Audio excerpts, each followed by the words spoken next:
Assalomu alaykum, hurmatli kuzatuvchilar.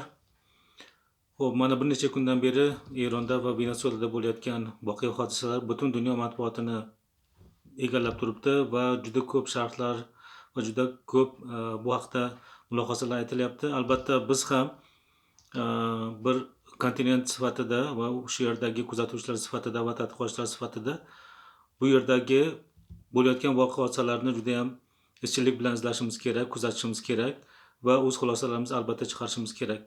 Xo'sh, avvalo Erondan boshlasak masalani, chunki Eronda tabiiyki men kunuzdan bergan o'zimni tahlilimda aytgandim, ya'ni ikkita bu yerda ssenariy bo'lishi mumkin. Bu tezroq tugashi mumkin yoki negativ ssenariy bu yana xalq ko'chaga chiqishi mumkin. Ya'ni xalq deganda bir qancha provokatsiyalar bor yoki guruhlar bor. Buni ustiga Amerika tarafidan qo'llab-quvvatlanyapti va tabiiyki bu yerda Isroilning va Eronga qarshi bo'lgan kuchlarning bir qancha harakatlarini kuzatish mumkin. Jiddiylashdi, ya'ni Eronda voqea-hodisalar jiddiylashib ketdi. Ya'ni negativ ssenariy tarafga ketyapti. Eronda hozirgi paytda ma'lumotlarga ko'ra 25 ta viloyatda va 175 ta nuqtada mana shunday oyoqlanishlar bor va ular yo'qolsin bu rejim, yo'qolsin Xamanai degan fikrlarni aytib, pankartlarni aytib ko'chaga chiqishyapti va eng yomoni hozirgi olingan ma'lumotlarga ko'ra agar to'g'ri bo'lsa 15 kishi halok bo'lgan va 500 dan ortiq kishi, oxirgi ma'lumotlarga ko'ra 1000 dan ortiq kishi qamoqqa tashlangan. Xamanai oxiri gapirdi, aytdiki, bu bosqinlarni, bu bo'layotgan oyoqlanishlarni bostirish kerak deb qattiq buyruq berdi va lekin xalqni tinglashimiz kerak. Albatta iqtisodiy muammolar bizning muammolarimiz, lekin buni provokatsiya qilayotganlar isyonchilarga esa ayb o'tirilmaydi degan munosabat bildirdi. Lekin bu munosabatdan keyin birdan Trampning shaxsan o'zidan yana bayonot keldi. Negadir Tramp to'xtamayapti. Ya'ni biz Trampni maqtayotgan edik, hech qayerda urush olib bormaydigan yaxshi prezident deb, har holda bukrini go'r tuzatadi degandek maqol bor. Endi qanchalik o'rinli hozir bu yerda bilmayman.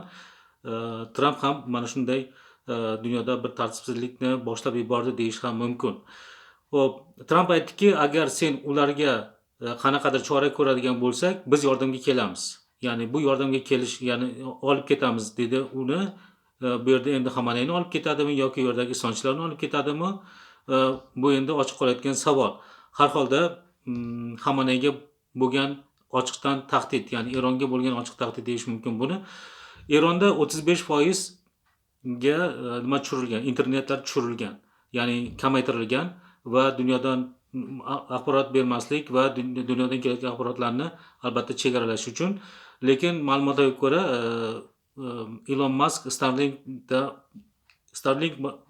nimani ochgan Eronga va Eronda hamma joyda internetga bog'lanadigan qilgan. Xo'p, endi ikkinchi ma'lumot albatta Venesuela. Endi Venesuelaga o'tishdan oldin Eron haqida aytib o'tmoqchiman. Eron haqiqatan men o'zim shaxsan nihoyatda yaxshi ko'radigan joy, borishni istaydigan va u yerni aylanishni istaydigan qadimiy tarix, tuproq va bizga yaqin bo'lgan juda ham yaxshi hudud, tariximiz chambarchas bog'lanib ketgan.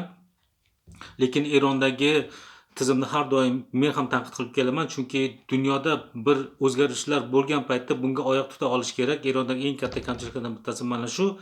Ya'ni dunyodagi titul ideologiyalarni o'zida tezroq uni o'rganib olib, unga qarshi nisbatan ishlatiladigan byurokratiyani yarata olish kerak har qanday mamlakat. Chunki katta davlatlar bilan munosabat qilishda o'shalarga yaqin bo'lgan tizim nihoyatda muhim. Albatta buni xulosa sifatida keyinroq yana aytib o'taman. Ya'ni bu bo'layotgan voqea-hodisalardan biz chiqaradigan xulosalar nima ekanligi haqida. Eronni albatta Xudo o'zi yorlaqasin. U yerda urush bo'lishini yoki qanaqadir tartibsizlik bo'lishini xohlamaymiz yoki Eronning parchalashini xohlamaymiz. Lekin katta kuchlar o'rtasida baribir Eron bu oltin tuxum qo'yadigan tovuq sifatida ko'riladi va u yerdagi vaziyat qaltis. Ya'ni vaziyatni shuning uchun ham uzoq davomiylik siyosati ish bermaydi ortiq dunyoda. Va shuning uchun ham o'rta va kichik mamlakatlar bunday tamoyildan voz kechishlari kerak degan fikrdaman. Zotan tadqiqotlar ham shuni ko'rsatyapti. Xo'p, endi Venesuela masalasi. Venesuelaga alohida men har doim qiziqishim bor, chunki u yerda mening kursdoshlarim bor. Ular bilan ham ilk kunlarda bog'langan edim, lekin keyingi kunlarda bog'lanolmayapman, yozsam ham javob berishmayapti. Nimanidir kutishyapti har holda. Lekin Venesueladagi voqea hozirlarni kuzatganda juda ham qiziq bir hodisani kuzatildi u yerda. Hozir o'sha Rodriges kelib turibdi boshqaruv uchun. To'xtamasdan Amerika Qo'shma Shtatlari Donald Tramp yana bayonot berib boryapti. Lekin bu bayonotlarda nihoyatda qiziq, ya'ni xuddi Saddam Husayn qulatilgandan keyin u xuddi tirikka o'xshab o'sha gazetalar orqali chiqarilgan oldindan uyushtirilgan lavhalarni tayyorlab qo'yganligi juda ham ko'p munosabatlarga sabab bo'lgan edi. Xuddi mana shu narsa Venesuelada ham bo'ldi. Qo'lga tushirilib ketgandan keyin, Maduro qo'lga tushirilib ketgandan keyin uning mashinada yurganligi va bayonot qilayotganligi haqidagi lavhalar chiqdi. Hatto Rodriges yana aytdiki, o'sha paytda Amerikaning qo'lida bo'lsa agar Maduro bizga ko'rsatsin buni isbotini degan qiziq bir gapni aytdi. Lekin uni olib ketilganiga 1 soat bo'lgan edi u paytda. Va juda ham qiziq, ya'ni mamlakatda bir kishiga hamma narsani bog'lanib qolishi shuning uchun ham mamlakatni qo'lga olishni nihoyatda yengillashtiradigan, osonlashtiradigan formatlardan bittasi deyish mumkin buni. Shuning uchun ham mamlakatlarda har doim demokratik, hozirgi dunyoda qanday yurayotgan bo'lsa, rivojlanayotgan davlatlar tanlov ko'p bo'lishi kerak mamlakatda. Va Maduroga o'xshagan yo Saddam Husaynga o'xshagan, yo Qaddafiga o'xshab yoki mana shunday bir qancha mana Ironni ham namuna qilib ko'rsatish mumkin. Bu mamlakatlarda uzoq qolib ketgan o'sha sistema, tizim oxir mamlakatlarning cho'kishiga sabab bo'lyapti, siyosatning cho'kishiga sabab bo'lyapti. Ya'ni xalqning qanchalar misqollab yiqqan tajribasini yo'qotyapti bunday siyosat ya'ni. Uzr, ko'proq gapirishga harakat qilyapman, shuning uchun to'xtalishlarim bo'lishi mumkin. Venesuela televideniyasida o'sha paytida Worddan o'qib turildi ko'p narsa. Ya'ni Wordda yozganimizda tagida qizil xatolar chiqadi-ku, xuddi shu xatolar butun televideniyalarda o'qilib turildi. Ya'ni bu oldindan tayyorgarlik ko'rilgan. Har holda bu juda yana qiziq bir taxminlarni keltirib chiqaryapti. Maduro albatta bu narsani sezgan yoki o'zi rozi bo'ldi bu narsaga. Maduroning o'zi ham xafa emasdi. Hamma joyga borgan xuddi zooparkda yurgandek poz beryapti, rasmga tushyapti. Borganda hammani Amerikada o'sha uncha maxsus tayyorlangan joyda qamoqxona, ya'ni tergov xonasida hammani yangi yil bilan qutlayman, happy new year, good evening deb yuribdi. Bu ham bir ochiq bir muhokamaga sabab bo'ladigan bir ko'rinish bo'lyapti, ya'ni sahna bo'lyapti.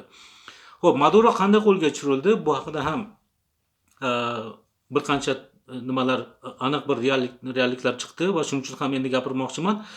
Oylar davomida, balki yillar davomida Maduro yashaydigan joyning, ya'ni saroyning aynan nusxasi yasalgan Amerikada va bu yerda askarlar bunga o'rgatilgan. Tabiiyki Maduroni ichkaridan sotishgan. Ya'ni bu aniq bo'lyapti. Ortiq hamma bezor bo'lgan har holda undan va bir kun oldin Xitoy delegatsiyasi bilan ko'rishgan va Xitoy delegatsiyasi bilan ko'rishgan paytida agar sizda masofa uzoq bo'lsa ham bu hududni bizni joyimiz deb e'lon qiling degan gap aytilgan u yerda deyilyapti va bu Amerikaga yetib borgan. Amerika aslida bu operatsiyani keyinroq qilishga harakat tasavvurida bo'lgan, ya'ni rejasida bo'lgan demoqchiman. Lekin buni o'sha kuni amalga oshirib qo'ya qoldi. Demakki ishlar pishib turgan bo'lgan. Endi neft masalasi albatta juda ham qiziq masala bor bu yerda. Neft Amerika uchun nihoyatda kerakli. Nimagadir Amerika neftdan voz kechmayapti, ya'ni petroldan voz kechmayapti. Zamonaviy modern energiya mahsullari bo'lgan, ijodlari bo'lgan manbalarni negadir ko'p xohlamayapti va bu haqida bo'lgan kashfiyotlarni ham faqat arxivida saqlaydi yoki bir qismini, masalan, quyosh energiyasi panellarini nimagadir Xitoy ko'proq rivojlantirdi. Bu haqida savollar ochiq. Ya'ni men ham ko'proq shu savol o'rtaga qo'yilganda qiziqaman. Ya'ni aniq maqsadlar nima degan. Lekin Amerika nima uchun neftdan voz kechmayapti? Demak, uning asosiy energiyasi va uni tartibotini yurg'izib turadigan narsa, ya'ni ichki mexanizmini yurg'izadigan narsa asosan neft. Xo'p, Maduro haqida Turkiya hech qanday munosabat bildirmayapti. U turk seriallarini nihoyatda yaxshi ko'radi. Hatto Turkiyaga kelgan paytda u maxsus kutib olinib o'sha turk seriallari olinayotgan joyga borgan. Xotini bilan birga u davlat miqyosida kutib olingan o'sha paytida. turk restoranida, ya'ni Nusrat restoranida ovqat yegan, lekin uning o'zining xalqi och. Mana shunday munosabat bildirilyapti. Men bir qancha narsani yozib oldim, shunga qarab gapirishga harakat qilaman. Bundan tashqari Venesuelada AQShning aytganini shu paytgacha qilib kelmagan. U yerda Hugo Chavez bor edi. Hugo Chavez ham har doim Amerikaga qarshi siyosat yurg'izardi. Bu nima uchun? Chunki Venesuelaning yana bitta nomi bor. Bu Venezuela de Bolivar, ya'ni bolivarizm tushunchasi bor, ideologiyasi bor u yerda. Bu sotsial ideologiyaga ancha yaqin. Bu haqda ham balkim biroz ko'rsatuv qilamiz keyin. Bolivarizm tushunchasi Latin Amerikasining asosiy ideologiyalaridan bittasi va shuning uchun ham Amerika Qo'shma Shtatlari bilan yoki Shimoliy Amerika bilan ideologiyasi bilan kelishmaydi. Shuning uchun ham bu xalqaro munosabatlarda va siyosatshunoslikda shunday bir gap bor. Bu urushlar millat tanlamaydi, lekin ideologiya tanlaydi. Ideologiya uchun urush bo'ladi har doim. Ya'ni AQShga kalla qo'ydi deyish mumkin Venesuelani. Venesuelani hozir ayblashyapti. Bu o'sha zaharli moddalar, ya'ni inson nimasiga, salomatligiga juda ham katta zarar keltiradigan zaharli moddalar deyapti. Chunki buni narkotika deb ishlatishga mumkin emas ekan nimada, YouTube'da. Shuning uchun olib tashlar ekan yoki nimani yoyinni olib tashlashga to'g'ri keladi. Shuning uchun bu so'zni kamroq ishlashga harakat qilaman. Va o'sha yerda zararli moddalar ishlab chiqaradigan davlat sifatida ko'rsatyapti, lekin Venesuela bunday emas. Bu yerda asosan Kolumbiya va bu mahsulotlarni ham ishlab chiqarishning asosiy oluvchisi Amerika Qo'shma Shtatlari yoki Kanada yoki mana shunaqa boy badavlat davlatlar. Nega bu oldindan chora ko'rilmadi bu narsaga? Amerikaning albatta bu juda ham katta tarixi bu afyon oq zaharlar. Lekin nima uchun nimaga yopishdi? Venesuelaga yopishdi. Bu asosiy masala albatta neft va yonilg'i masalasi. Qattiq neft ekan u yerdagi ma'lumotlarga ko'ra, lekin bu qattiq neft albatta Amerikaning ishiga yaraydigan neft, ya'ni. Ko'plar buni yaramaydi deyapti, lekin Amerika uchun neftning farqi yo'q. Qattiq bo'ladimi, yumshoq bo'ladimi, unga tegishli deb hisoblaydi o'zi. Va shuning uchun ham ya'ni bu yerda namuna keltirishim kerak. Bizni hududlar ham neftga, energiyaga boy bo'lgan hududlar, lekin Xudoga shukr bu mamlakatlardan uzoq masofadamiz, lekin juda ko'p oladigan tajribamiz bor. Bu mamlakatlar bilan qanday munosabat qilishimiz kerak? Juda ham qiziq gap bor siyosatda, ya'ni meksikalik bir yozuvchining yoki shoirning, adashmasam hozir esimdan chiqdi. Meksika qanchalik taqdiring yomon, Xudoga shuncha uzoq, Amerikaga esa shuncha yaqinsan degan bir shoirona gapi bor. Bu juda ham muhim gap. Va shuni aytib o'tish kerak, ya'ni bu yerda. Bundan tashqari AQShning butun global tartibotga qanday buni aytamiz, hayronman, buzdi butun tartibotni. Endi bu qayta tartibot buzyaptimi yoki tuzyaptimi yoki dunyo o'rta bir tartibga keladimi yoki yo'qmi? Buni endi ko'ramiz, yashab ko'ramiz, ilojimiz yo'q. Venesuela haqidagi Amerikaning o'zida ham juda katta tortishma bo'lyapti. Bu Mamdani bayonot berdi, aytdiki bu Amerika Qo'shma Shtatlarining obro'si uchun yaxshi emas, haqiqatan yaxshi emas. Lekin uni tanqid qila olgani albatta bu diqqatga sazovor. AQShning reputatsiyasi uchun bu juda ham katta zarar deb aytdi. Lekin Amerika Qo'shma Shtatlari o'zini boshqa ideologiyadan bu yerdan, ayniqsa Xitoyni nazarda tutyapti. Bu yerda to'xtatishimiz kerak degan asosiy bayonot berilyapti bu yerda. Lekin Trampga qoyil qolish kerak. Tramp har qanday u oqilona gapiryaptimi yoki ahmoqona gapiryaptimi, o'zining munosabatini beryapti har qanday savollarga. Kecha golf o'ynatganda ham hattoki juda kayfiyati joyida savollarga bemalol javob beryapti va aytdiki, g'ashimga tegayotgan yana bir qancha joylar bor. Kubani sanadi, Grenlandiyani sanadi, ya'ni Grenlandiya Daniyaning nimasi hududi hisoblanadi, Daniya qirolligining. Lekin NATO a'zosi Daniya Yevropa ittifoqiga kiradi.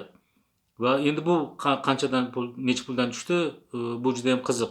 Va bu Yevropa ittifoqi davlatlarining hech biri jiddiy bayonot berayotgani yo'q bu haqida. Hatto katta davlatlar ham jiddiy bayonot berayotgani yo'q. Bu yerda yana shuni aytib o'tish mumkin. Rossiya masalan bayonot berayotgani yo'q. Chunki Rossiya bayonot bera olmay qolishiga bir sabab o'zim shaxsiy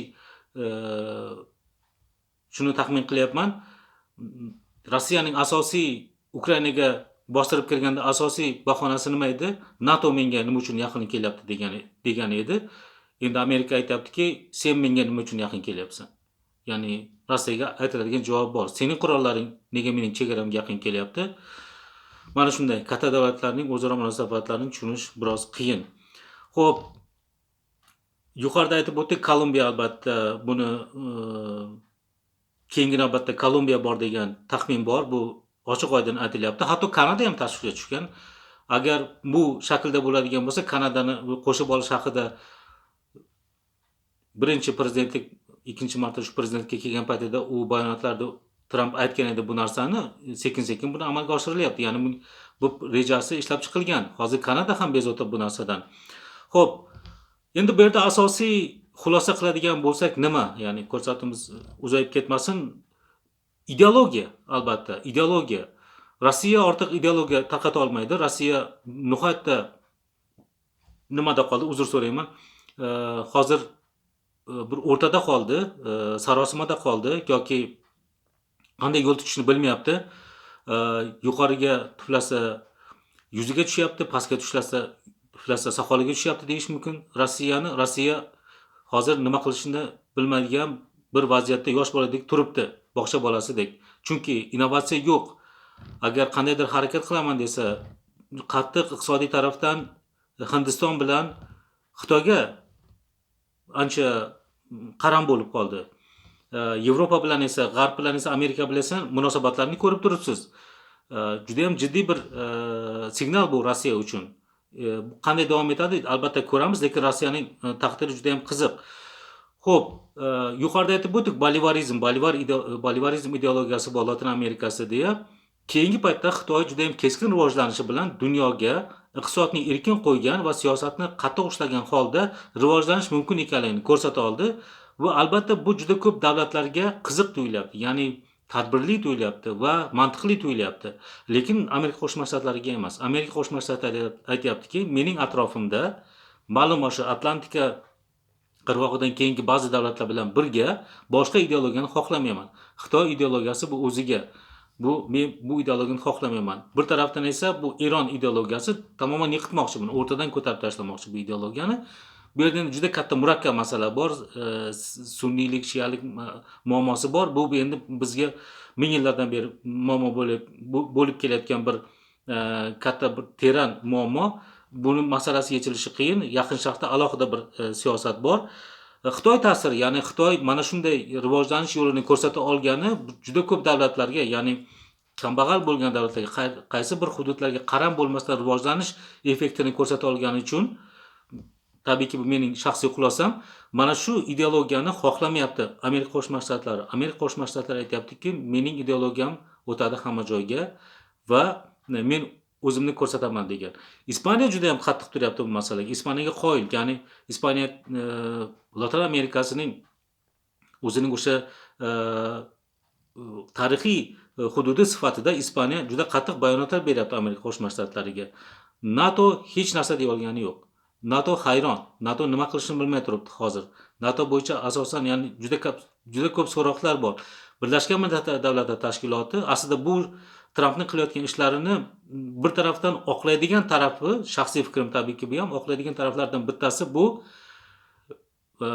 Birlashgan Millatlar Tashkilotining ishini qilayotganligi. Ya'ni Birlashgan Millatlar Tashkiloti nihoyatda ojiz qolyapti bu yerda. Juda ko'p qilinadigan ishlarni, hatto Amerika Qo'shma Shtatlarining o'ziga ham qilinadigan ishlarni hammasi Birlashgan Millatlar Tashkiloti qilish kerak edi. Birlashgan Millatlar Tashkilotining ustiga tuproq tortilganday bo'lyapti. Rossiyani aytib o'tdik. Rossiya qandaydir bir tutarli bayonot bermayapti, faqat kuzatyapmiz deyapti va eng qizig'i Amerikaning bunday harakatini ijobiy baholayapti. Medvedev har holda kecha bugun shunaqa bayonot berdi, ya'ni gapini ma'nosidan, ya'ni tilini tagidan shu ma'no chiqyapti. Ya'ni uning terroristlik qilayotganligi, o'sha zaharli moddalar bilan shug'ullanayotganligini aytib o'tyapti. Bundan tashqari Turkiyani oldida nihoyatda katta e'tibori bor edi. Maduroni har doim do'stim derdi. Maduro tez Turkiyaga kelib turardi va Turkiyaga hatto sen ket Turkiyaga degan aytilgan ham Tramp tarafidan. Lekin bu Trampning ustidan kulgan.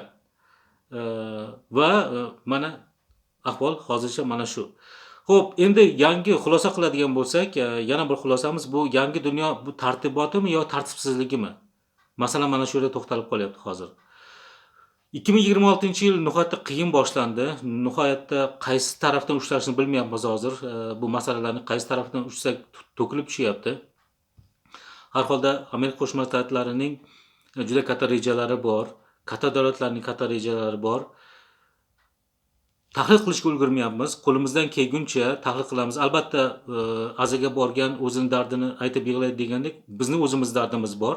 Biz o'zimizni himoya qila olishimiz kerak. Har tarafdan ham intellektual tarafdan, ham iqtisodiy tarafdan, ham ijtimoiy tarafdan vaziyatlar bizga foydali bo'ladigan bo'lsa, bulardan jiddiy foydalanishimiz kerak. Vaziyatlar xatarli bo'ladigan bo'lsa, oldindan prognozlashni olishimiz kerak.